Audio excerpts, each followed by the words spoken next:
Hello and welcome into the GSMC Sports Podcast brought to you by the GSMC Sports Network. I'm your host, TJ Mabardi. Happy Friday. It is March 22nd and we are going to be looking at a lot of basketball today.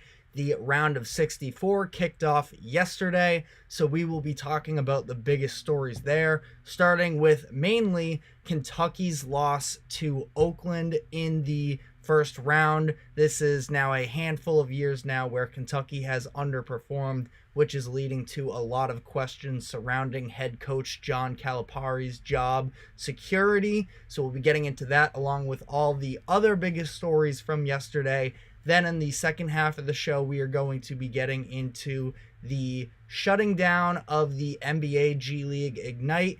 The association announced that they will not be renewing the Ignite for next season. So we will talk about sort of how this all played out for the Ignite program and what it means for the future of basketball. Then finally, we are going to end off the show by looking ahead to the upcoming weekend, the biggest storylines and matchups that you should be keeping an eye out for. But before we get into all of that, just a reminder to like, follow, subscribe wherever you may be keeping up with us. To our live viewers, to use the comment section, give us your thoughts on the latest happenings in sports. We can make this show as interactive as possible. And if you would consider leaving a tip or donation, you can use the link that will be streaming across the bottom ticker throughout the show. That is gsmcpodcast.net. It would be greatly appreciated. But getting into our first segment of the day, Kentucky last night pulled off a pretty rare feat in terms of the lack of history and the bad streak that they have been on in the past handful of NCAA tournaments. They lost to Oakland, the Oakland of Michigan, the Golden Grizzlies, and they came into the game as 13.5-point favorites. They end up losing. The game started a little slow offensively, and then in came Jack Golke of the Golden Grizzlies. Comes off the bench for Oakland. He hit 7 3-pointers in the first half, finished the game 10 of 20 from 3, and had a career-high 32 points. One of 5 players in the history of the NCAA tournament to hit 10 3-pointers in a game. Most recently was Carson Edwards of Purdue a handful of years ago, and he went down as a hero really in terms of that run, and we'll see how long this lasts for Golke and Oakland. Quick note on Golke: he took 335 shots this season. Those numbers are not right. 355 shots this season. 337 of them were 3-pointers. Had just 345, 337, only 8 2-point attempts on the year. Excuse my math here for a second, but in the most respectful way possible, this random player in March Madness, he had spent years playing Division II basketball, transfers to Oakland, Michigan, and lights up a team of future NBA prospects. And this is why we love March Madness.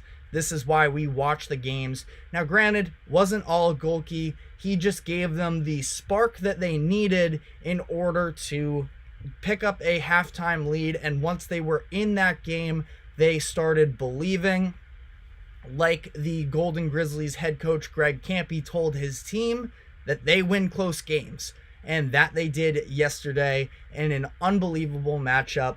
Crazy story with Kampe, 40 years coached at Oakland, and now picks up the biggest win in the program's history, and one that will be remembered forever. Golke got on the microphone after the game and said that they are not a Cinderella story, and I guess we'll see if that is fully the case. They will be playing NC State on Saturday to see if they can keep the dream alive. NC State also pulled off an upset yesterday, and truthfully, I do think that the path is there, but it's going to take at least another Cinderella story in NC State being knocked off to see if that is the case. But getting into the Kentucky side of this, where this marks one of, if not the biggest loss in Calipari's time with Kentucky. Many people had high hopes for Kentucky this season because of the NBA talent that they have and their high-powered offense. They have at least 2 lottery picks in Reed Sheppard and Rob Dillingham.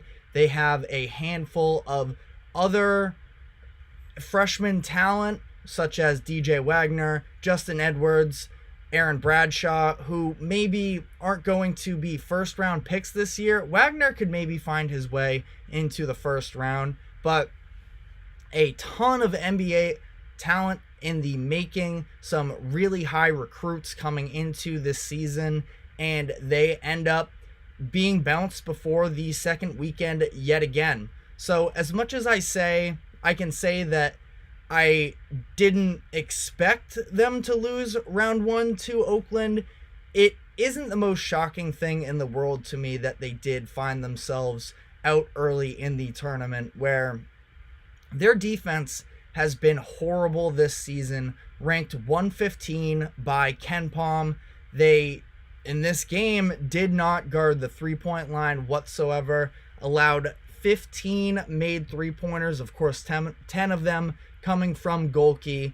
But if they were to run into a hot hand, it is very possible for them to get into shootouts, and that was the case in this game. And as we saw, they just weren't able to get stops down the stretch where they were still in the game, but the Grizzlies were just able to get it done down the stretch. Townsend, I believe his name was really good down the stretch of that season as well. And what I didn't expect out of this game was to see their top players fold to the level that they did. Rob Dillingham, Reed Sheppard, DJ Wagner, combined of 3 of 19 from the field. Specifically, Dillingham and Sheppard were very disappointing just with the lack of efficiency. Dillingham at times can be erratic in a good way in terms of, he can be a little bit of a heat check player and make tough shots. Reed Sheppard, though, was one of the most efficient players in the country this season, let alone for a freshman. He shot over 50% from 3 this season, and he did not put in a good performance in this one. And this is the latest of a really ugly stretch for Kentucky in the postseason, where since John Calipari was signed to a lifetime contract with Kentucky following their Elite 8 run in 2019, we had the COVID season cancel out, but other than that, the 4 seasons that have fully been played, they didn't qualify for the tournament.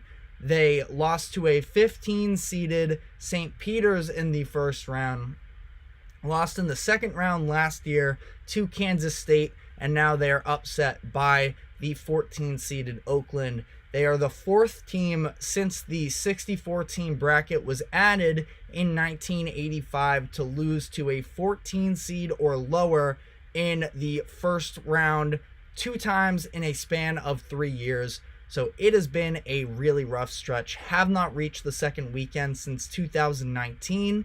And for a blue blood program with a well-renowned head coach and some of the best NBA talent that we've seen over the past decade or so, they have not been to the Final Four since 2015.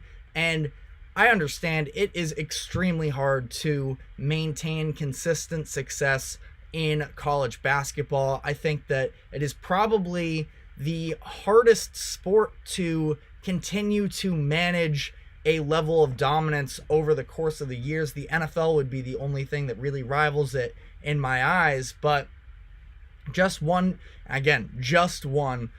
championship for Calipari with Kentucky, And again, you just look at the level of NBA talent that they've had, it does feel to be a little bit underwhelming. So, and as a stat here, Matt Norlander of CBS had a stat that Kentucky is 11-18 against ranked opponents in the past 4 seasons, just to sort of add to all of that.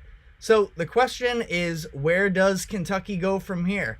Because there have been rumblings about Kentucky fans and the program being unsatisfied with Calipari the past few years since the loss to St. Peter's, and now it's getting louder and louder by the moment. It would cost Kentucky $33 million to buy out Calipari from his contract. There is the question of how long he himself wants to put up with this pressure cooker of a spot to be in and the scrutiny that he's been receiving over the years. It is not an easy task to be really a college coach in today's world with NIL and all of the extra aspects of the job that are put on a coach's shoulder because of it. But now, especially with the Kentucky program and the way that they've been so reliant on freshman talent through a lot of their years, seems like they are maybe going to have to at least sort of reconsider parts of how they build their teams together.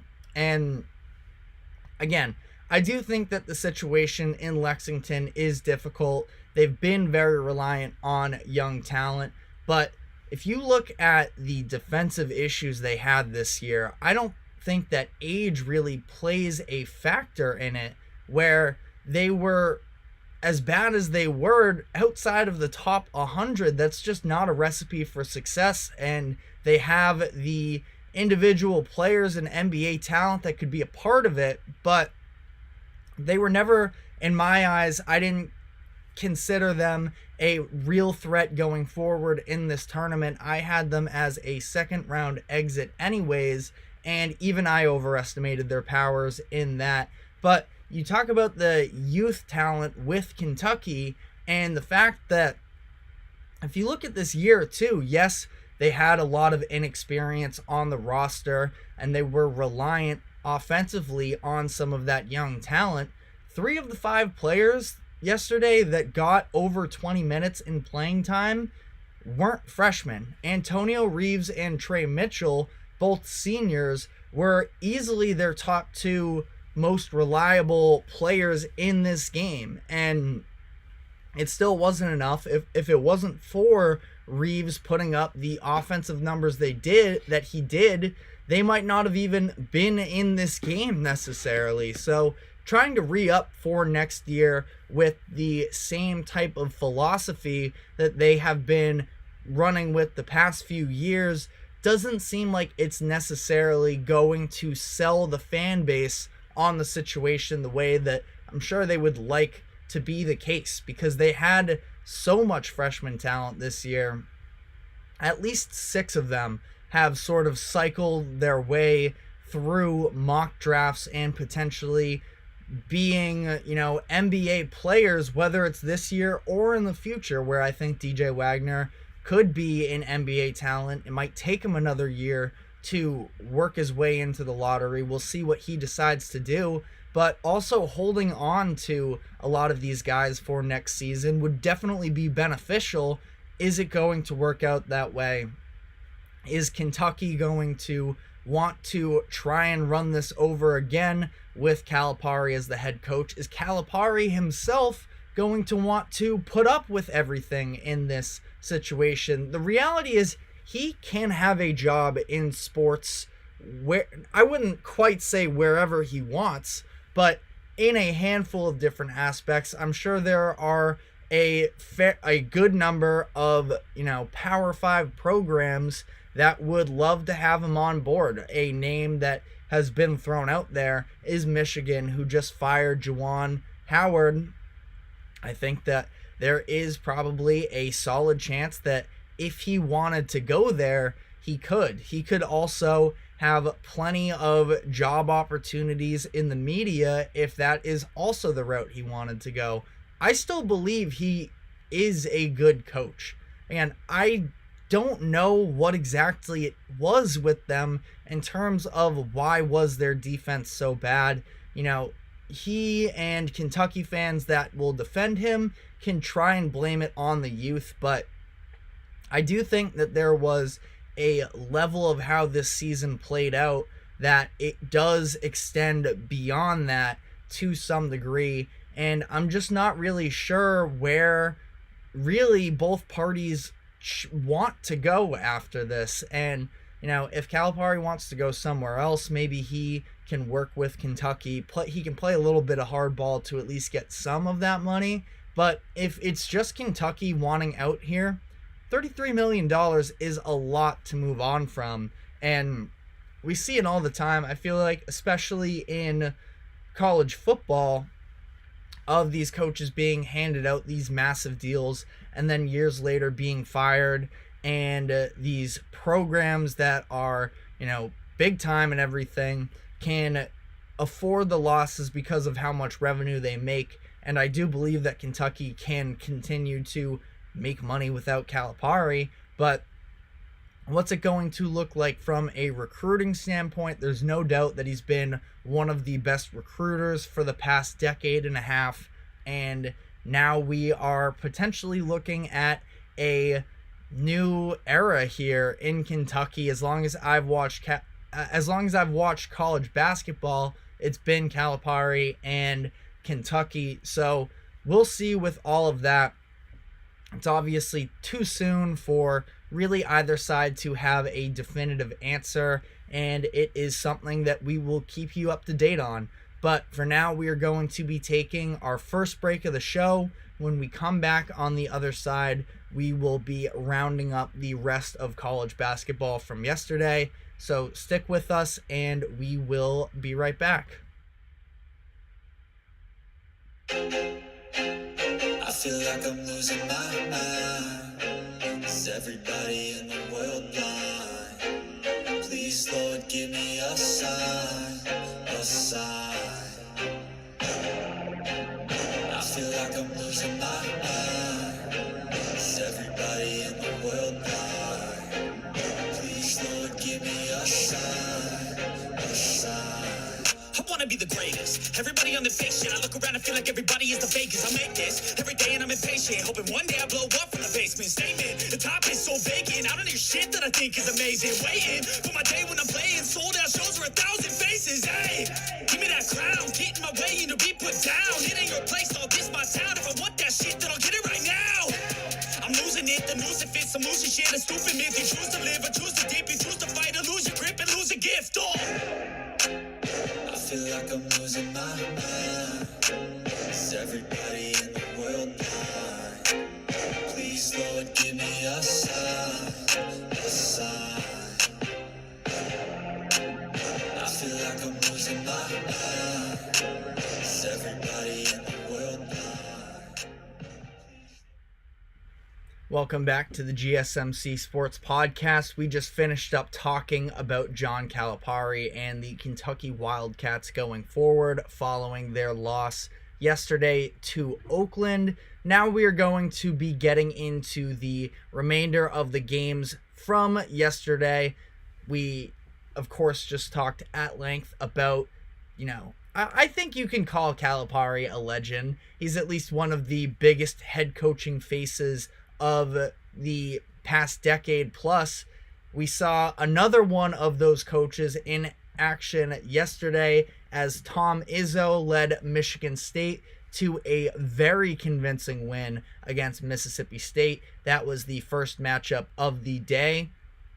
They played Mississippi State, who was ranked 21st in defense according to KenPom, but the Spartans were able to score 69 points and shoot over 50% from the field. They never trailed in this game. This was Izzo's 17th career win in March Madness as a lower seeded team, which is the most in NCAA history. So, as we know, the saying goes, January, February, Izzo along those lines, where he is the king of March, or at least that is his reputation, and they will be advancing to play UNC in what should be a very interesting matchup.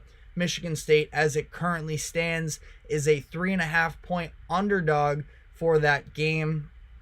UNC, the 1 seed, blew out Wagner yesterday. So I'm very curious to see how that all plays out for them. But this was one example of the SEC having a really brutal day where they were just 1-3. Tennessee beating 15-seeded St. Peter's was the one victory for the conference yesterday. Kentucky, like we just talked about at length, them, South Carolina, and Mississippi State all lost as the higher seeded teams. Speaking of South Carolina, they played Oregon yesterday, where we saw Jermaine Couisnard, I hope I'm pronouncing the name right, the fifth-year senior who had spent 3 seasons with South Carolina before transferring, score 40 points against his former team. Couisnard transferred after South Carolina changed coaches a couple seasons ago, and yesterday he came back to haunt them. South Carolina had a good defense this year, but Oregon just had their way en route to an 87-73 victory. One of my favorite players in college basketball, N'Faly Dante, continues his really impressive run where he scored 23 points on 7 of 9 shooting in the past 6 games, which stretches back just before the Pac-12 tournament. He is averaging 20.5 points per game and shooting 86%, which is a ridiculously efficient number for him there. He didn't miss a single shot in the Pac-12 tournament, so he is making a name for himself. He was dominant in this game as well, along with Couisnard, who, again, 40 points in his terrific performance. And Oregon is headed for another reunion of sorts. It was Couisnard in South Carolina yesterday. Now they will be taking on Creighton on Saturday, where their head coach, Dana Altman, spent 16 years as their head coach. So Oregon will continue to give us some storylines headed into the weekend. We also had a terrific game between Samford and Kansas, where Kansas escaped a late comeback win over Samford to win 93-89. The game did come with some controversy, though, down the stretch, where in the final 30 seconds, Kansas's Nicholas Timberlake broke through the Bulldogs' press coverage to attempt a dunk, and AJ Staten-McRae seemed to come back and make a tremendous chase down block. Timberlake hit the ground hard. A foul was called, but at this point, Kansas was up just 1, so this was a big-time call, and it was clear from the first replay that this was a clean block. Now, I will say, I also thought initially when watching it in full time, it did look like a foul, but again, clearly when you went back and looked at the replay, it was all ball, and really it was a terrible call. I hate when stuff like this happens because I hate talking about the referees really when we are talking about sports. And that is a little bit what this has broken into. But it was a pivotal moment where, again, Jayhawks up 1. This block, had it gone through without a call, would have been a 5-on-4 break for Samford going back down the other end with a chance to win the game. But instead, Timberlake went to the free throw line and he knocked down both the shots. The Bulldogs missed their final attempt from 3, and that was the game. Again, I'm never really a fully blame the refs guy. I just feel like it's lazy. There's so much game that does happen, and I know it's unfortunate when it happens in the biggest moments, but at this point, you do also have to give the Jayhawks credit, and that's coming from me, who I've been pretty low on Kansas headed into this tournament. I didn't think they were going to have the legs and really the bodies to put up with the press that Samford was going to put on them, and I expected this to be an upset, but their offense really showed out, scoring 93 points without their leading scorer in Kevin McCullough Jr. KJ Adams was terrific again, and he led the team with 20 points in this game. He showed he was capable of carrying a good share of the offensive load during the Big 12 tournament when they faced off against Cincinnati. And yes, I know that they lost that game by 20, but when it was close early in the second half, it was because Adams was going to work, and he had 22 points in that game. So I thought that he did everything he could in that game, showed he was ready to take on a bigger role when the team needed it, and he did in this one. Hunter Dickinson was also terrific, 19 points, 20 rebounds, and 4 blocks. And credit Nicholas Timberlake, who was really struggling heading into the tournament, shooting 33% from the field in his last 5 games. Kansas was staggering at this point. Granted, yes, with some injuries, but they were 1-4 during that stretch. He shot 2 for 9 during the Cincinnati game in the Big 12 tournament, but he came in, played big moments for Kansas in this game, went 5 of 8 from the field, and scored 19, icing the game with those final free throws. I'm still not ready to abandon the idea that I don't consider Kansas to be a serious contender and winning it all. Now, let me know if you disagree in the comments. I don't think they have the extra legs for it. But that being said, I will be picking Gonzaga to beat the Jayhawks on Saturday. It was an impressive win nonetheless. Maybe they'll continue to prove me wrong. We also saw a wild ending between Nevada and Dayton, where Dayton was the higher seed in this matchup, but were the betting underdogs. And they trailed 39-56 with about 7 minutes left in the game. 17-point lead for the Wolfpack, and Dayton closed on a 24-4 run to come back and win 63-60. They scored 17 consecutively at one point, and this was the first time we saw a team come back in March Madness from at least a 17-point deficit to win since Nevada actually in 2018. So we got to see a really monumental comeback here. We got to see Dayton's Deron Holmes go to work. He got going down the stretch there, including an and one that could have been one of the meanest, most vicious, and biggest in moment posters of the season. He did not get the dunk to go down, but it hit the rim, it bounced up and fell back in. That was with about 2 minutes left. He ends up hitting the free throw to give the Flyers their first lead of the second half, and the reigning Atlantic 10 Player of the Year finished with 18 points. So a great performance from him personally. I wanted to briefly touch on Arizona versus Long Beach State, which the first half was a little bit competitive. Arizona ends up blowing them out. So I'm not going to spend too much time on the game itself, but I did want to highlight the fact that this was Dan Monson's last game with Long Beach State.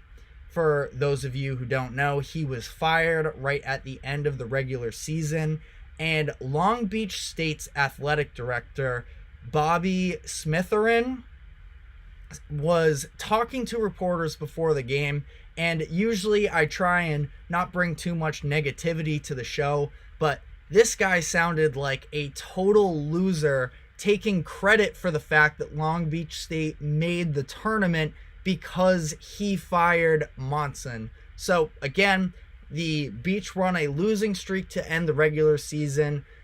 He was fired by Smitherin after that 5-game losing streak. he was allowed to coach through the conference tournament out of respect. The Beach ran the table in the 3 games, won their conference, got the automatic bid into March Madness, and Smitherin gave a quote before their game saying, "My belief and hope is that by doing what I did and the timing of it, they would play inspired, and that's what they did."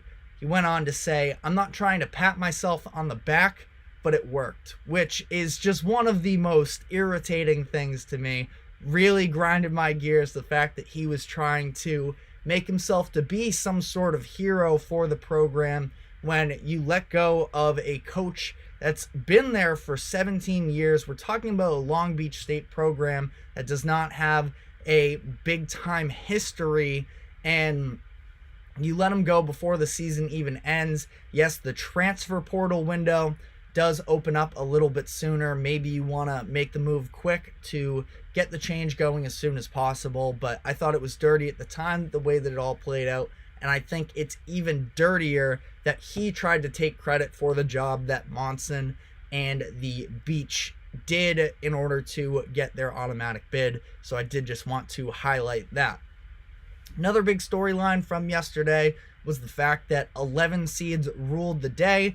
We talked about Oregon beating South Carolina. This was the least surprising of the batch. Oregon was actually the betting favorites in this game, just slightly, but wasn't technically an upset in the eyes of Vegas.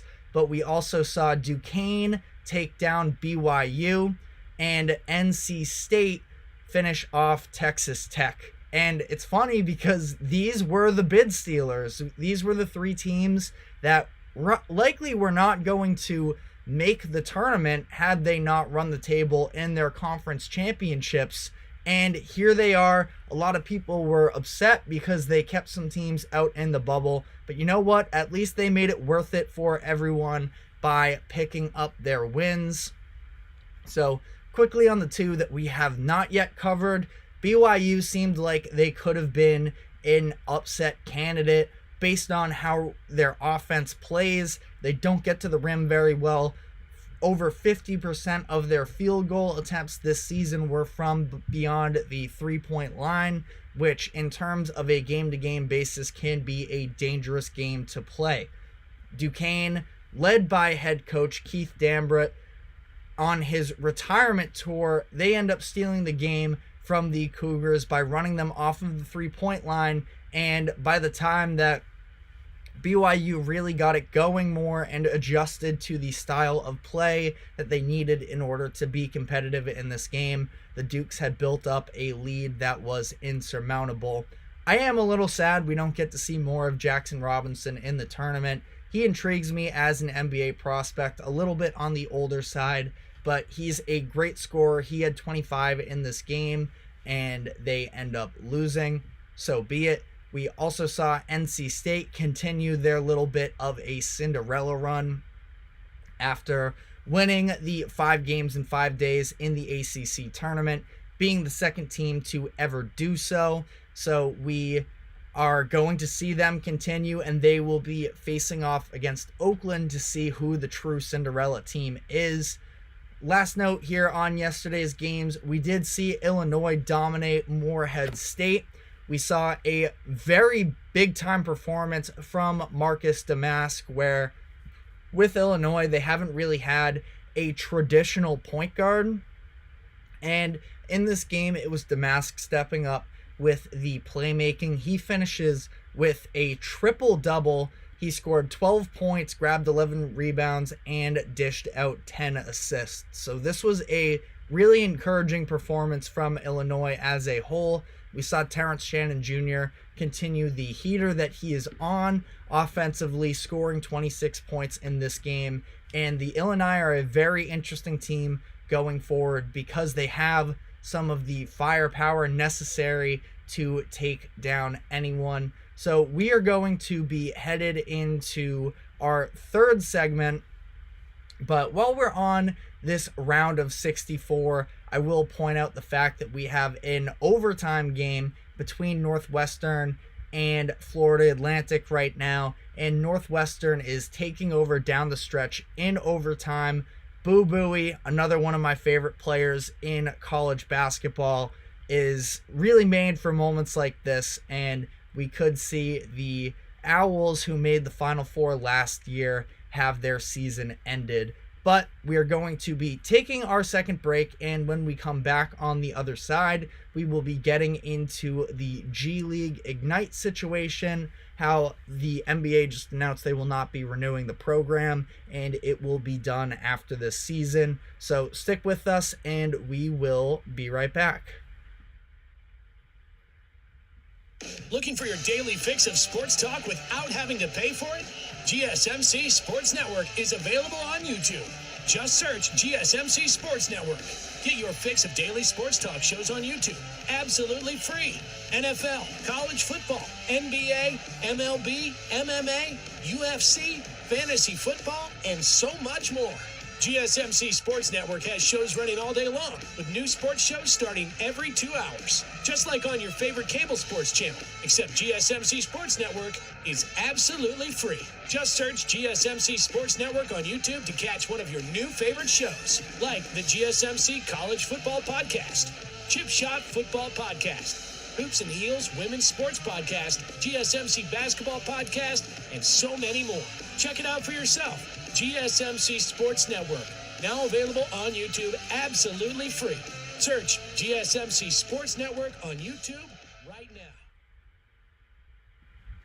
Welcome back into the GSMC Sports Podcast. We just finished up rounding out the initial thoughts here on the round of 64 through the first day of the tournament.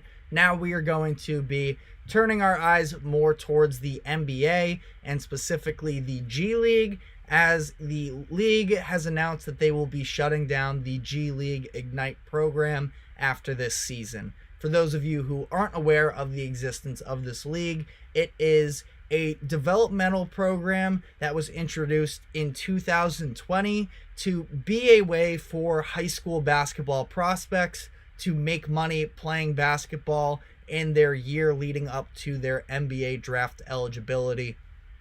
The timeline of this is important to consider based off the fact that at the time they were, as Adam Silver put it, filling a hole for giving these players an option to make money. This was prior to the court case NCAA versus Alston that allowed college athletes to make money off their name, image, and likeness. So the spirit of the program was a really beneficial thing at the time of its inception, but immediately after, it was almost, and I say undermined, but ultimately it is a good thing. I feel like it has usually a negative connotation, but for the sake of this specific initiative, it was sort of undermined by the court case that took place. And now with all of these other players being able to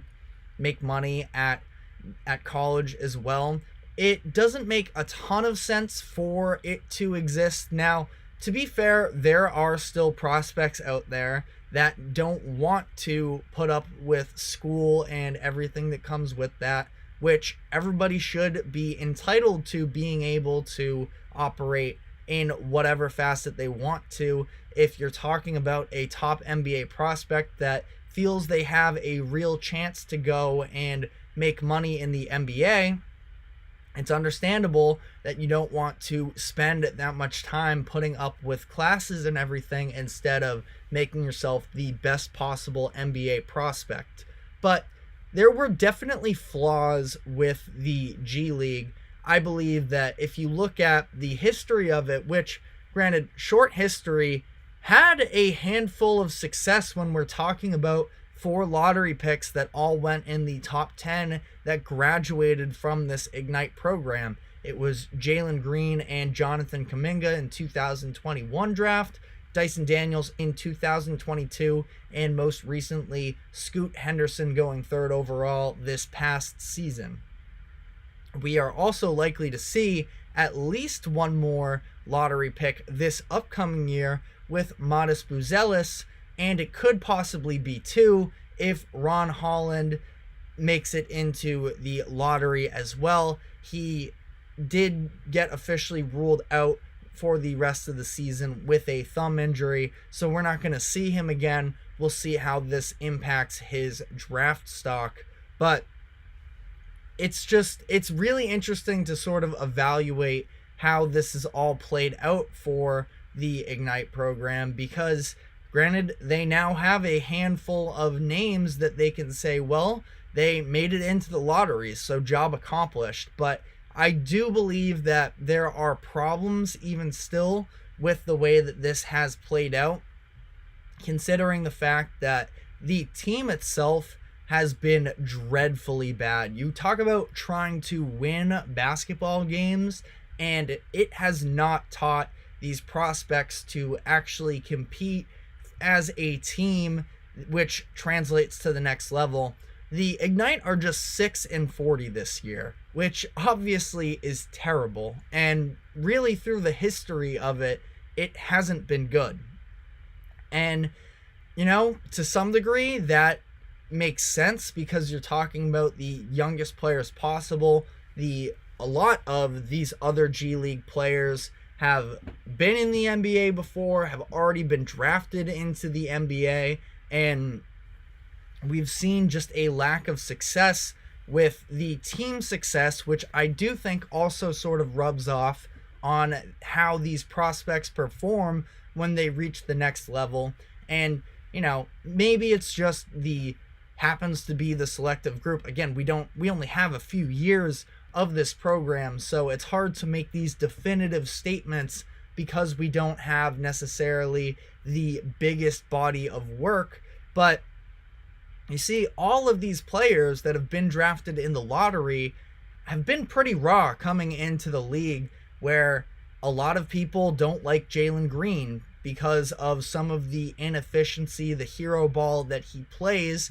I think that you could make an argument that that is partially due to the environment that they were growing up in. Jonathan Kuminga, who also granted came into a scenario with the Warriors where they were trying to win immediately, and he didn't necessarily have the time to develop a team game coming into it. Now he's flourishing, but it has taken some time for that to fully come into effect. And it's because I think in this program, it is a lot of players almost stepping on each other's toes in terms of trying to make themselves the best possible NBA prospects. This is also compiled with the fact that there are some veterans on the team that in reality, they're trying to find their own way into the league as well. And they want to, sure, help these young players, but they also have to have somewhat of selfish intents themselves, which is totally fair. And it is just really hard to evaluate the success level of this program as a whole. Again, they've had a handful of players to sort of hang their hats on, but I think the fact that the NBA is pulling the plug because they know there are better options for these young players to go pursue.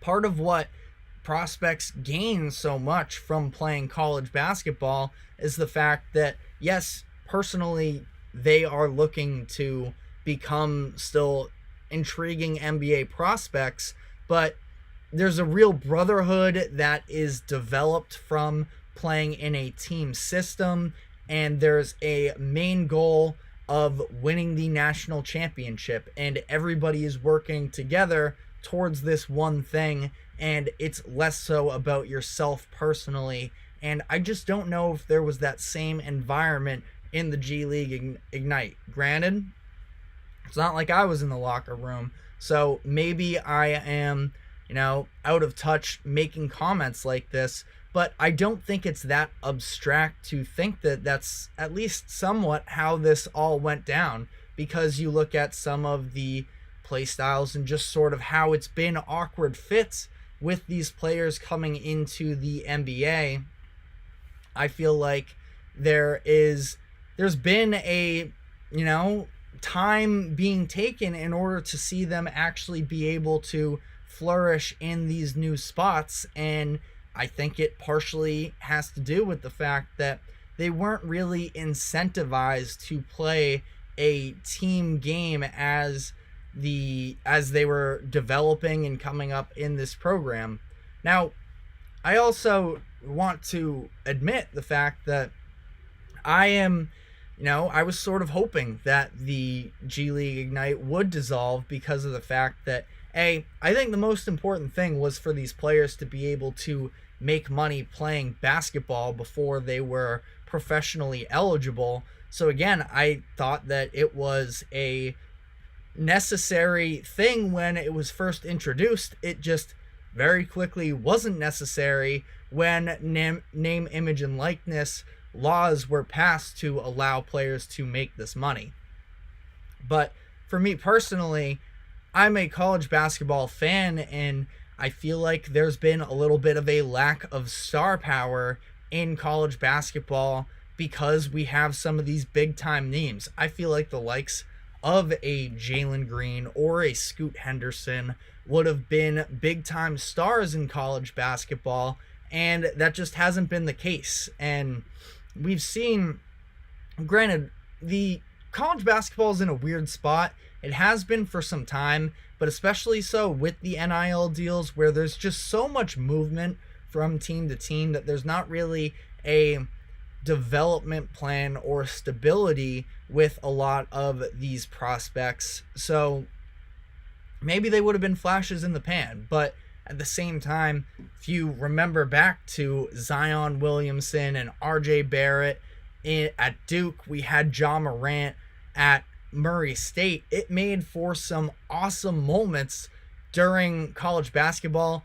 Lonzo Ball, if you look back to when he was drafted, I just feel like these were all borderline box office guys that we just haven't really seen over the past couple seasons, and I'm not sure exactly what that is. Maybe, again, there isn't quite as much to really be able to fix there, because best case you're getting these players probably for one season anyways if they really are that talented.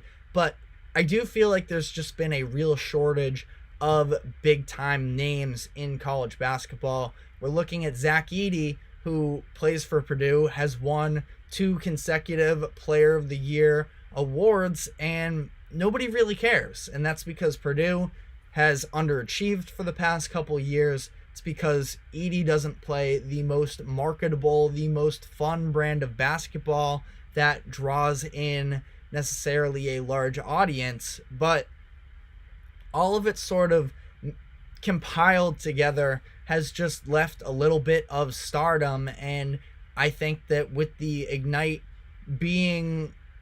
ceasing to exist, essentially, we are headed in a direction where we can at least get some of that excitement back. Now, when we talked about this initially, because Adam Silver had put out a little bit of a feeler that the NBA was contemplating the dissolving of the G League Ignite program, we sort of talked about this before.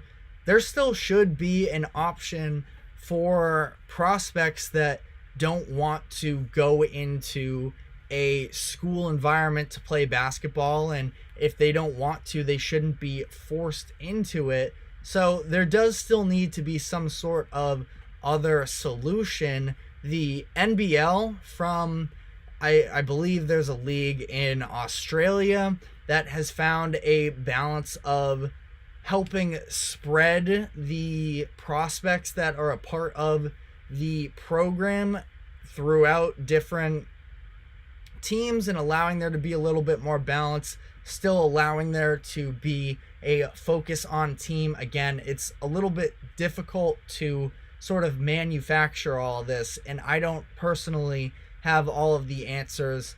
But again, for everybody who works in the Ignite program, I'm sorry for your loss, but I feel like this is a beneficial thing to college basketball, which ultimately I am a fan of, so I'm not going to complain all that much. But that is all we have time for on this subject. We're going to be taking our final break, and when we come back, we will be getting into the weekend look ahead for the top storylines to come in college basketball and the NBA. So stick with us, and we will be right back.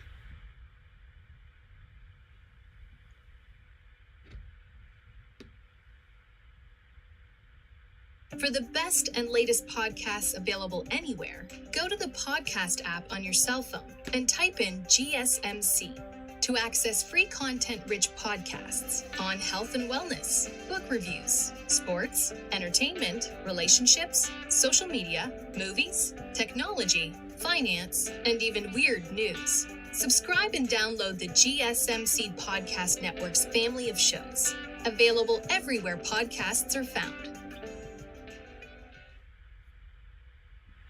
Welcome back, as we are headed into our final segment of the day, going to be looking ahead to the weekend. I do want to quickly update our viewers on what has taken place in college basketball today. We saw the overtime matchup between Northwestern and FAU, with Northwestern coming out on top. This is an Owls team that has been very polarizing for a lot of college basketball fans, where they've had some really bad losses throughout the course of the year, weren't playing very good basketball through the final stretch of the season, but it almost felt like, because of the fact that they made the Final Four that last season, that they should be in the tournament. They won 25 games this season, so it's not like they had a bad year necessarily, but for a handful of the other teams that were left out of the tournament, this is a little bit of I wouldn't even say it's all that surprising, but it is a disappointment. Hello to our viewers. If you have any thoughts on what has taken place so far in college basketball, or for things to look forward in the weekend, feel free to leave a comment and we can talk it out, as Kirito MVP says hello. But Northwestern is going to be advancing in this game. They are a team that, when close matchups have come, they've stepped up to the challenge. They split the season series with Purdue earlier this year, both of those games going to overtime, and in one of those cases upsetting Purdue, who I believe was ranked number 1 at the time. And we saw them again today pull it out in a close matchup. They will be advancing to face a number 1 seed, likely, in UConn. UConn has still not officially played their game, but they are going to be facing off any minute now against Stetson. The tip-off was pushed back to 3:15. Not exactly sure what happened there, but should be interesting. We also saw Baylor dominate Colgate in their first round matchup. Baylor is one of my favorite teams from this season. I fell in love with them when I was trying to watch the prospects that they have in Jacoby Walter and Yves Missi, and ultimately I sort of stumbled into the remainder of their players with Jalen Bridges and Jaden Nunn, Ray J. Dennis as well. So been very entertaining to watch them. I think they have a real chance to go the distance as well. So those are the two games that wrapped up. Kirito MVP just commented, the Warriors know most likely getting Klay Thompson back at a very cheap price. What else should they do? They do have some really nice young talent.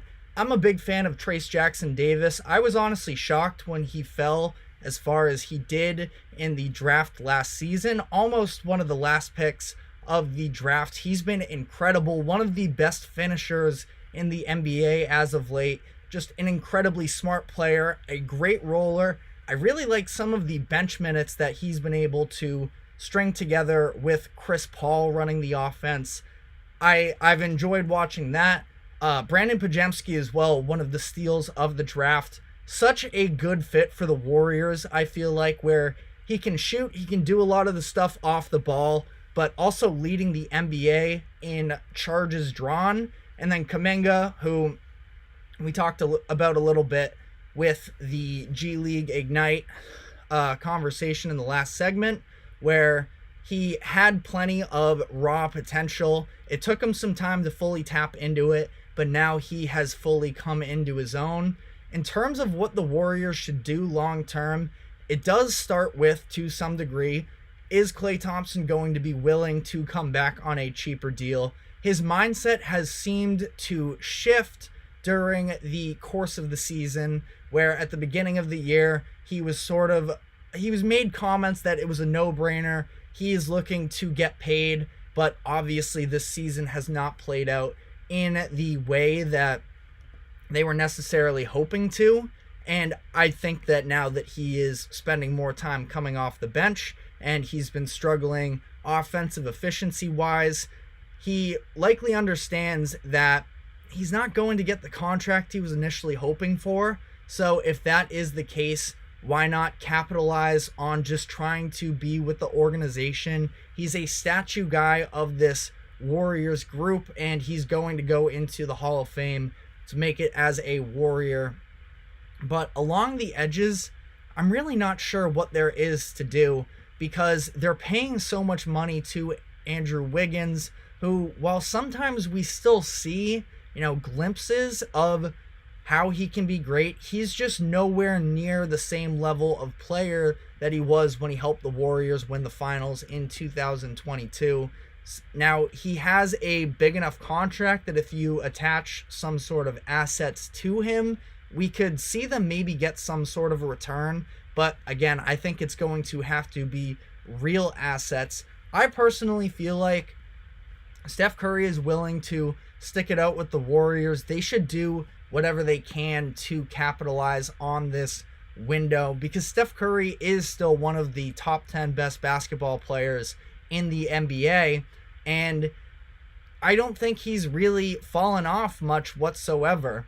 And there is still that room there, and like you mentioned, Kirito, they have these other young players that should only continue to get better. We're going to need to see them carry the reins a little bit more. I also do look back, Draymond Green is such an enigma of an individual talent sort of to evaluate, because the reality is he is very valuable to helping the Warriors operate. We see the games that Curry and the Warriors have had without Draymond, and it's worse on both ends of the court.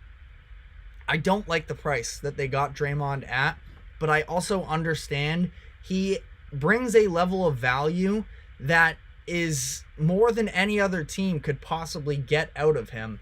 Now, it is also another question in terms of, can they actually keep him under wraps and behaving?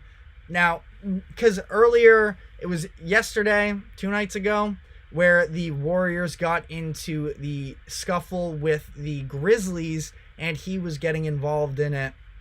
If the Warriors were good, probably would have been a segment that I would have covered fully in depth, because if the Warriors want to have any shot of making a playoff run, they do need Draymond on the court, and they need him to be at least some level. He's never going to be, fully calm. It's part of what makes him great, is that he has that edge to him. But I don't really feel the need necessarily to fully go in on Draymond Green, where the Warriors are struggling right now. They are the 10 seed in the Western Conference, and chances are they're not going to make the playoffs. I have a hard time sort of fully turning the page on them. They're going to be in the play-in tournament. I know that the Rockets have been heating up and making a little bit of a run for the Warriors' money in terms of stealing that 10 spot, but I think that the Warriors hold out. In a play-in situation, though, do or die against LeBron James and the Lakers, I struggle to see how they have the size and physicality to necessarily go out and make that happen.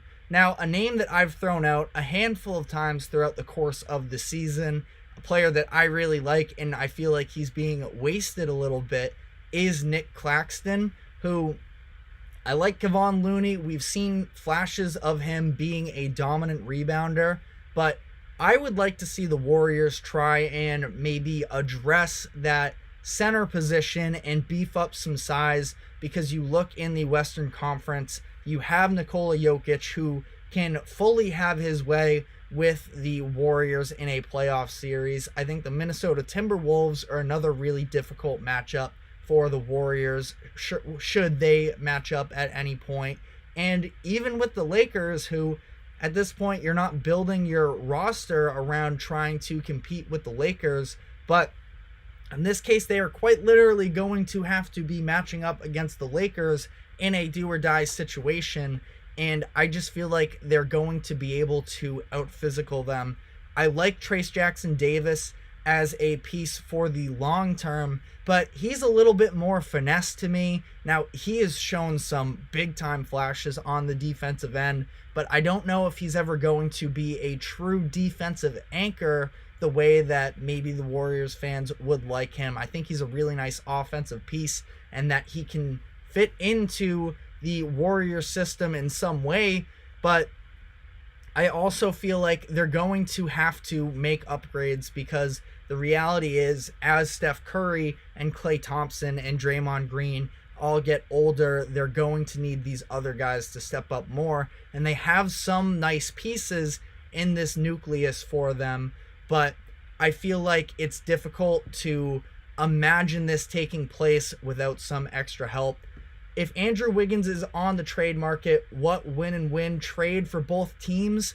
I feel like earlier this year, what team was it? I was running some mock drafts, sort of trying to figure out how to make this work, and I believe it was with the Cleveland Cavaliers.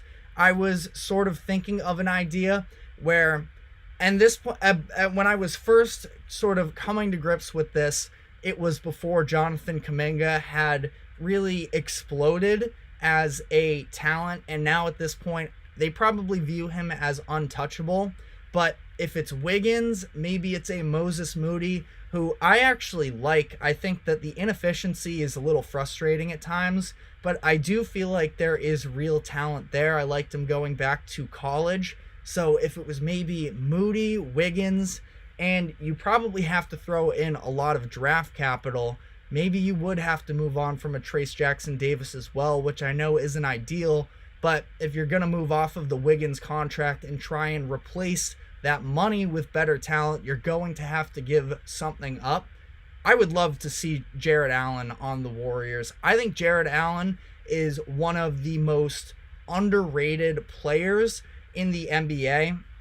The defensive presence that he brings, he can be a big-time roller, and he would be a type of big that we haven't seen Curry play with through his career, and I would be really interested to see that. Kirito just mentioned Wiggins and Chris Paul. I could be wrong. I think Chris Paul is on an expiring contract, which would be the issue with that. I can double check right now. Maybe Chris Paul could fit into this. If that's the case, let me do my due diligence here.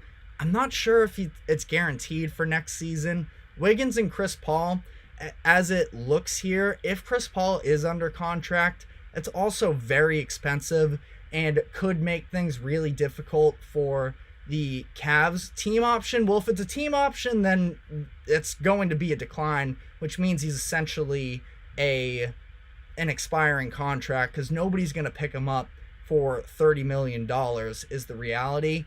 I feel like Chris Paul it's probably tough to trade him. If he's under contract, maybe they could work out a sign and trade type of situation. I think Wiggins and Moody, you'd package them together.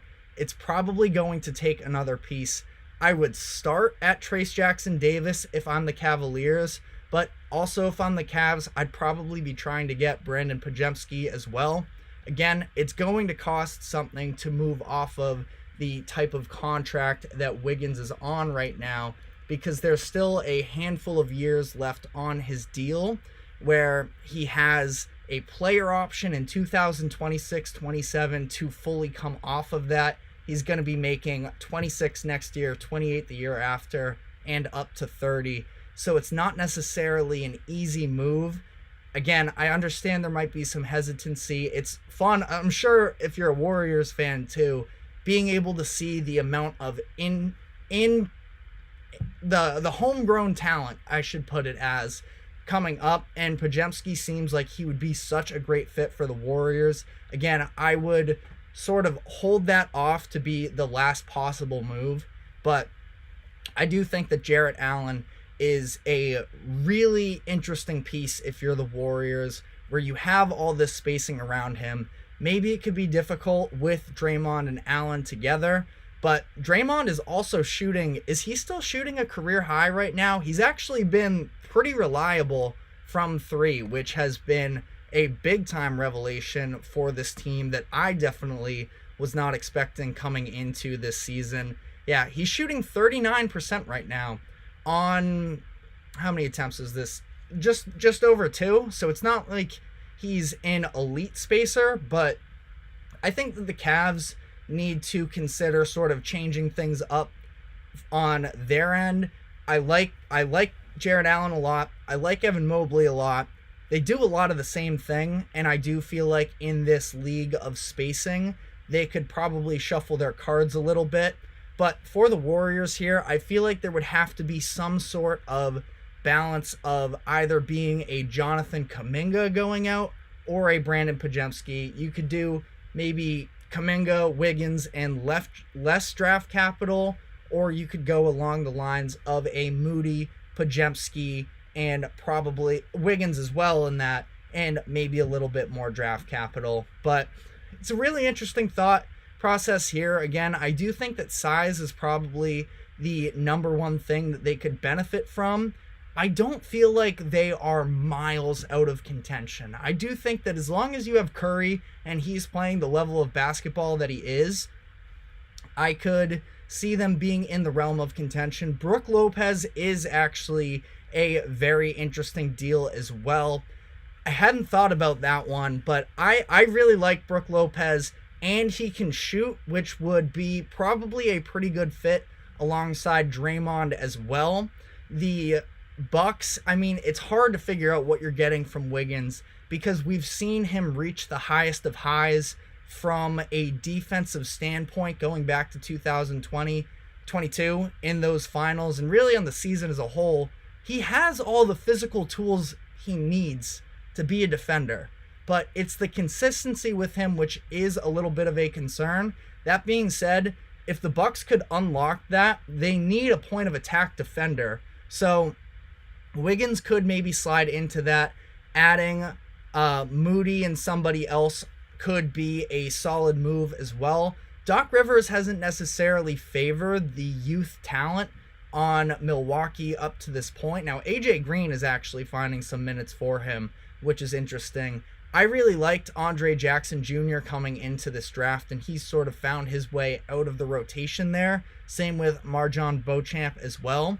But Brook Lopez could definitely be an interesting situation there as well that I had not previously thought of. But the Bucks are probably also going to need to make a move as well. So that seems like a pretty solid move as well in my eyes. But that is all we have time for. Kirito, awesome talking to you, man. This was a really fun activity. But that is all we have for today. Thank you very much for tuning in to the GSMC Sports Podcast. Thank you to the GSMC Sports Network for allowing us to host this show. We are every day, Monday through Friday at 2 o'clock. Go enjoy your weekends, and we will see you on Monday.